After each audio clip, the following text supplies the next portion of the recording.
Ah, is this sweet? I can't tell.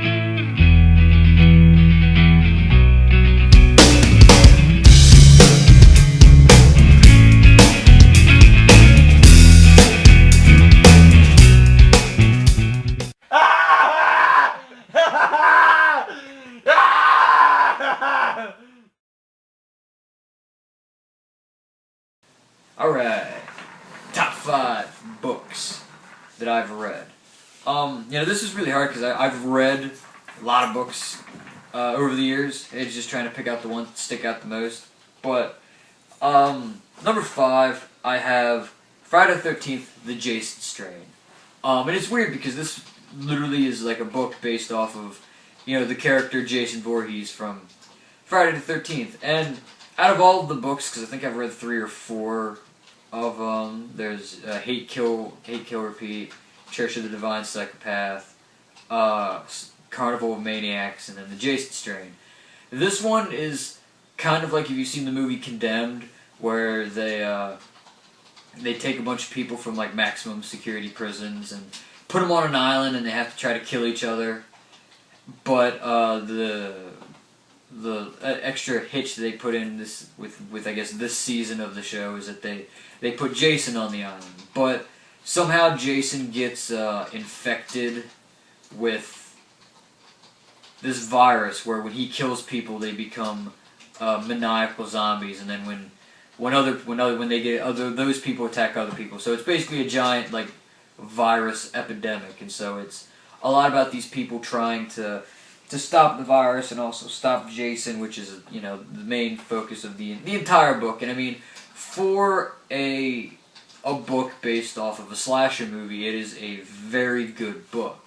The characters are really well thought out, and then also I think that it's just cool. I mean, I remember first reading this book when I was really into like Friday the 13th, Halloween, Nightmare on Elm Street, and this book has just stuck with me. It's just a really great horror-themed book.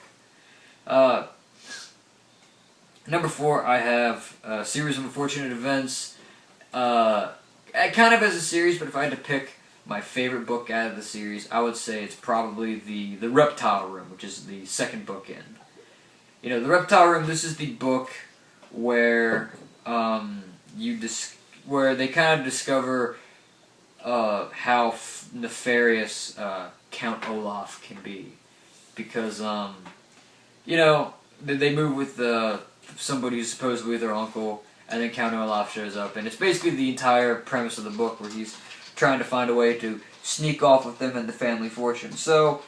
But this book is just really good because the first series of Fortunate of Events book is a really good read, and then this one is like a little bit of a slower read. It's nice. It slowly builds up to all the problems in the end, and I mean it ends like all the books do, where the kids get taken away and then they have to go live with somebody else because they're orphans and they have to stay with people. So but all in all, like even in general, there's just an entire book series. It's just really good and really complicated for being like a young adult's like book. All the books are short, but there's so much foreshadow. It's awesome.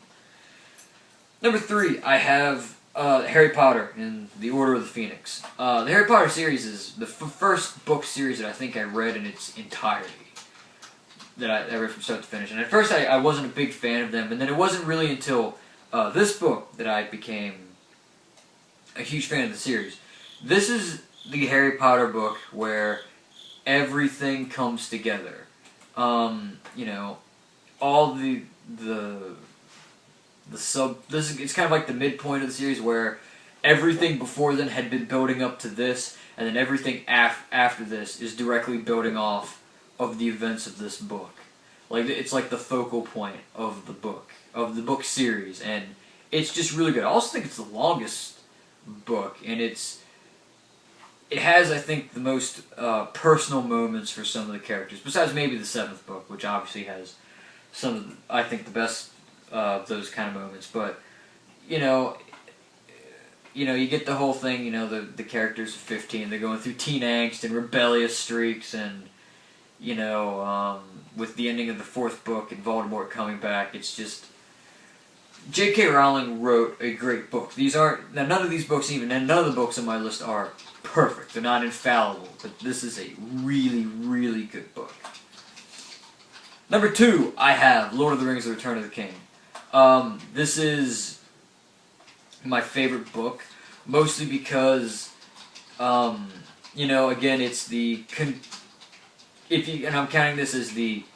I know J.R.R. Tolkien originally wrote Lord of the Rings as one book, but I'm just saying the sub-book that's in there, The Return of the King, is my favorite of the 3, just because there's so many epic battles that take place. The Battle of Gondor, and then the battle at the Black Gate, and then I guess toward the end of the book, the Battle of the Shire.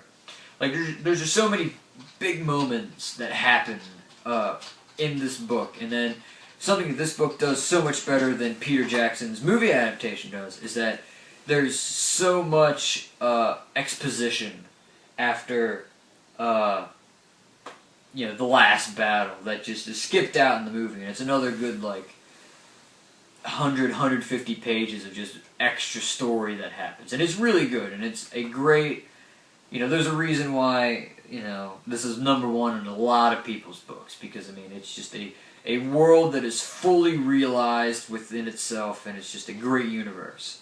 And so, The Return of the King is just awesome. And then, my number 1 greatest book, and I guess for this whole thing, book series ever, is the Dark Tower series, book number 7, which is The Dark Tower.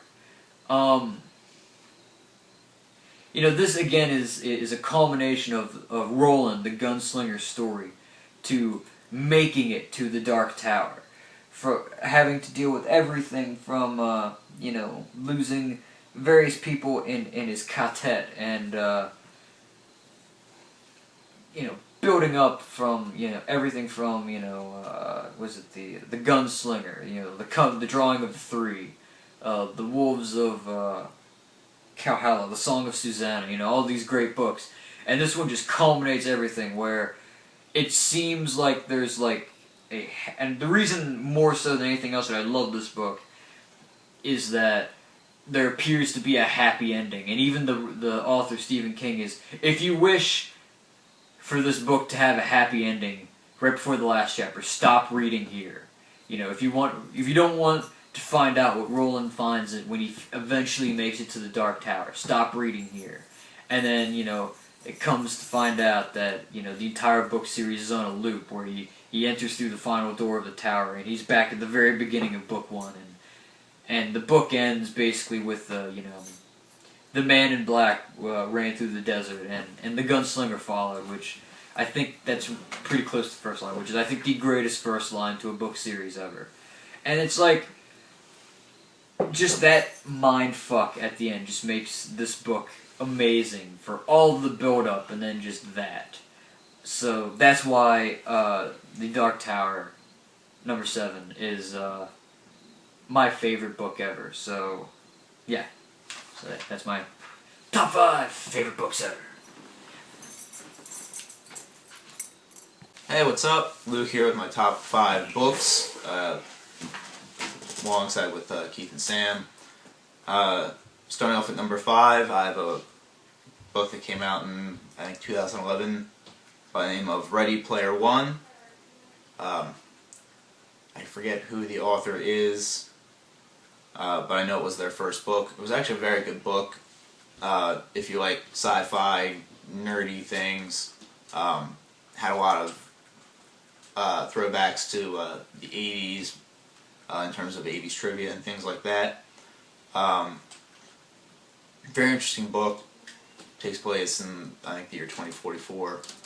Earth has gone to shit, but everyone's inside this virtual reality on this kind of Easter egg hunt for billions of dollars.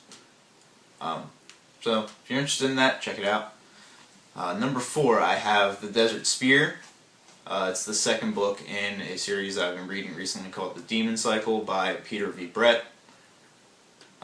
Again, sort of a post-apocalyptic sort of setting, sci-fi setting, fantasy setting. if you like monsters, sex, and violence, there's a lot of that in this series. So definitely, if you're interested in it, look at it. It's awesome. Number 3, I have Star Wars: Children of the Jedi. One of the first Star Wars novels that I read. It actually got me into the Expanded Universe series. It doesn't really take place during the time period of the movies that have been released so far. I think it takes place not long after Episode 6, though. Number 2, I have Harry Potter and the Order of the Phoenix. For some reason, this just became my favorite book of the series. Definitely one of the darker... I think it really is when the storyline took a darker turn and a more adult turn. For the first 3 books or so, maybe 4, yeah, I can see where they could be considered kids' books, even though they were originally written for adults. So, yeah, number 2 is Order of the Phoenix, and last but not least, certainly not least, in my opinion, is my number 1, which is The Dark Tower, Book 1, The Gunslinger. Keith is probably not surprised that I have something from the Dark Tower series as my number 1. This is the book that actually got me into Stephen King as a writer. Got me interested in the Dark Tower series. I've now read the series about 4 times and reading it a 5th. Just a very, very good story, very deep, and if you've read other King novels, there are a lot of tips of the hat to them. So there's my top 5 books. Make sure you check out Keith and Sam's list as well. See ya. Our top 5 favorite books, in case you didn't read the name of the thingamajig, the title of the video. First, I have these ordered from my 5 to 1. My personal favorite books, maybe not the greatest books of all time. Well, my number 1, in my opinion, is one of the greatest books of all time. But first, I have 2001: A Space Odyssey, not the movie, the book by Arthur C. Clarke, which, of course, you can guess that the movie is based on. Basically, if you've ever watched the movie stays pretty true to the book. The plot that it goes through generally is it's a very interesting sci-fi plot. That's the thing about Arthur C. Clarke. He's a sci-fi author that there's thinking outside of the box, and then there's thinking outside of like the universe or whatever, and that's what Arthur C. Clarke has always kind of done. Basically, it's kind of this bouncing around of history. You see like the introduction to intelligence on planet Earth when a monolith appears and gives cavemen tools and general, intelligence and awareness of a lot. And then you go through later in the book like a space mission. You deal with like Hal, who's like this supercomputer that doesn't have any emotion, or not supposed to have any emotion, but then he shows emotion, and he shows that he's capable of error, and that he doesn't want to be shut off, and that he kills people along the way to make sure that he's not shut off. It's a really mind-boggling movie and book. It's a thinker, and it's something that it's a rewarding experience once you watch it, and once it clicks, everything kind of clicks, and you're watching it, and it comes flowing through. It's a great experience if you're into the whole sci-fi thingamajig. The next one I have Harry Potter and the Philosopher's Stone by J.K. Rowling. Rowling. Okay. Basically, I don't know who hasn't read this book, who hasn't seen the movie. Harry Potter and Hermione and Ron Weasley. Ron is always one of my favorite book characters. Their introduction to Hogwarts. Harry's kind of introduction to, being a wizard. It's the first book of the, it's the introduction to everything. Harry the Potter. No, Harry Potter. I don't know who hasn't read it. I don't know if I have to go into that so much, but if you haven't read it, I mean, yeah, you know, go out and buy it. You know, I'm not gonna explain it to you, but it's one of my favorite books. Just because you get to see the introduction, like the fun at Hogwarts and dealing with like trolls and, you know, your introduction to basically every character, and it's something that's, you know,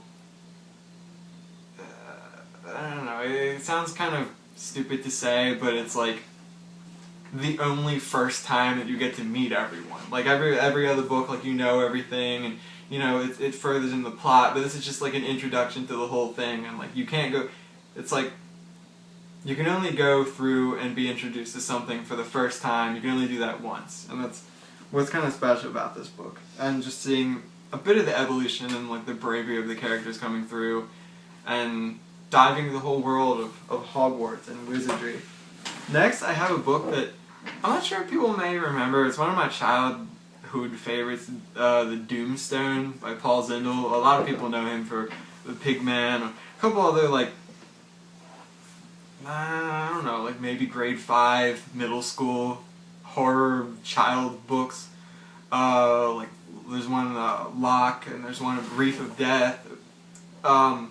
Basically, the Doomstone, the basic plot of it is that a kid, young teenager, of course, because the book, poor kids, young teenagers, whatever, that he goes to help his, I forget what field, his aunt, who is a, not a cryptozoologist, maybe not a biologist, a person that just studies things, a scientist of some sort of, I'm blanking on it now, animals, I'm pretty sure. Some type of biologist. Into specifics of that. But, he goes to visit his aunt in England. Doomstone really coming from Stonehenge, sort of the Doomstone in Stonehenge, or you know, along those lines. It deals with Stonehenge and this monster that somehow has awakened for some odd reason. I don't know how many years, or you know, I'm pretty sure the kind of you get into it, it was living underground. I don't want to spoil it for you, but sorry. And it's basically finding out what this monster is and how to stop it, because it's like indestructible, and the way, you know, this monster is described to you, there's no movie, I'm 99.9% sure there's no movies about this. It would be cool, but, you know, the way that this is the best thing about books, is the way things are described to you. It comes out in your own head as whatever you want it to be, and describing this monster that is like, you see its skull, but it also has this, like, you know, it's like this big, you know, it's a big, you know, skull beast thing. You know, it's really cool. It's really fun.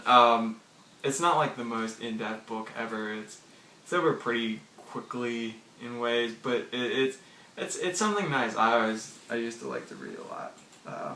The Doomstone. Also Locke and the Wreath of Death, and pretty sure there's another one about like a velociraptor or raptor of some sort, dinosaur.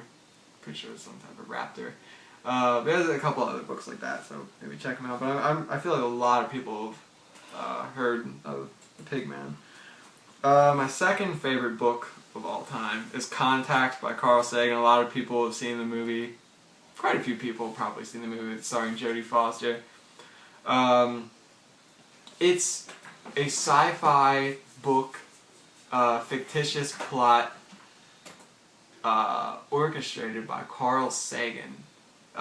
You know how he's, you know, just a great human being, and he's a smart guy, an understatement, but, you know, writing a fiction book, it's actually really well written, and really well going out through the plot. The basics of it are, you know, they're you know, astronauts and scientists and living in the world. There's the main character who really aliens sort of give humanity this blueprint for a machine, and the people don't really know what it is or what it does, or I think it's some type of travel device. But ultimately, if you've seen the movie, the result of going through the machine and what it is, it's actually a really cool Saganistic message. But really, it's nothing. I won't say like themes are too strong. It's a pretty sci-fi book. Going through routinely, but it's really cool to think about. It's one of those thinker books, just like kind of like in a way, 2001: Space Odyssey makes you think about things. It's definitely more on the sci-fi edge. This is like a realistic sci-fi sort of thing with aliens contacting people and setting up the first bridge to, greater awareness of what is around people, if that makes sense. My favorite book of all time is in my opinion, one of the greatest books of all time. The Count of Monte Cristo, by Alexander Dumas. I don't know who hasn't read this book. It's pretty famous. A lot of people probably don't read books anymore, so I don't know what I'm even saying. I know it was parodied, sort of, on The Simpsons before, so people could maybe know what it's like from that, get the gist of it. It's a really good book about getting revenge on people that have done you wrong, but at the same time helping people that have done you right. It's sort of that Robin Hood type of feel to it. Basically the main character, his life is working out for him. He's about to marry a beautiful woman. He's about to become a captain of a ship. His life is going great, and it's pretty early in his life. His early success. People, of course, the haters out there, get jealous of him. The haters all the way back in when people were still captains of ships. The haters, whatever time period would that be? The landlubbers. Yeah, the landlubbers. All the haters out there, 3 especially, get pretty jealous and set him up to get arrested. So he got him sent to a prison, and in prison he meets, and I remember in The Simpsons, I think it was Mr. Burns. Homer meets in the prison, and I don't know why I'm like fusing these two together. But Mr. Burns tells Homer Simpson about a treasure that he has outside of the prison. So Homer, and the main character of Count of Monte Cristo, Mr. Burns dies, and then Homer, I don't know why I'm doing this, but it's kind of fun. Homer takes the place of Mr. Burns, puts on his attire, and he thinks he's going to be taken out and buried because Mr. Burns dies, and then he'll, dig his way out. But he's thrown to sea, and he gets out, and he finds Mr. Burns' treasure, and he goes through and helps people that have been nice to him, and eventually he sets up these elaborate, diabolical plots to get back at the people who have wronged him, the 3 people specifically that put him in jail, and it's a really, really good book. Really. I mean, I could say like, oh yeah, Doomstone is a good book, but that's just kind of a personal thing, and it's like for pre-teens or whatever age you want to like go for that. But as far as like adult books go and just books in general, it's a really, really good book, and it's my favorite book of all time. People should pick up on that one and read it, because it's good. I'm just gonna sit here for a while, take in how good the book was.